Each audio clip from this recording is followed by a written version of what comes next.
ఒక చిన్న సంభాషణ ఊరి పేరైందంటే నమ్ముతారా?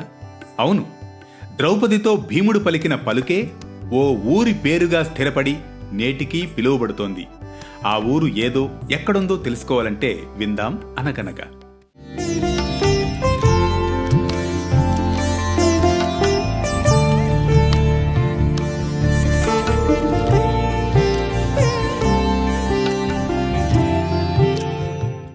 అనగనగా అది మహాభారత కాలంలోని రోజులవి.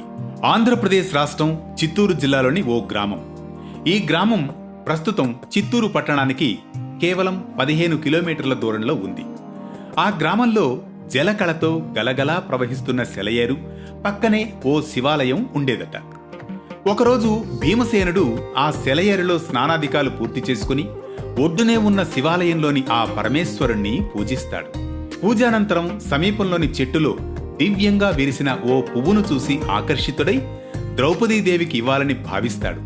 ఓ పువ్వును ద్రౌపది కోసం తీసుకుని వచ్చాడట. దేవి రా, ఈ పువ్వు తలపట్టు అని అన్నాడట.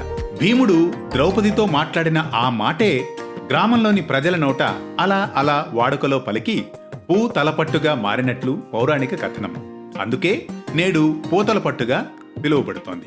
అందుకే అక్కడి శివాలయంలో భీముడు అర్చించినందుకు ప్రతీకగా ఈ శివాలయాన్ని కూడా భీమేశ్వర స్వామిగా ఈ ప్రాంతవాసులు వ్యవహరించడం ఈ దృష్టాంతానికి మరింత ఆధారమై నిలుస్తోంది.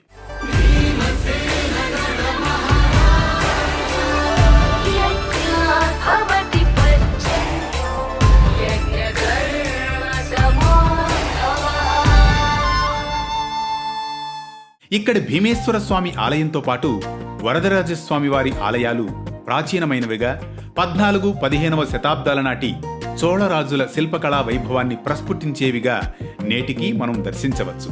పూతలపట్టు నేములో నేముందో చాలా ఆసక్తికరంగా ఉంది కదూ. మరో కథనంతో మళ్ళీ కలుద్దాం అనగనగా అంటూ.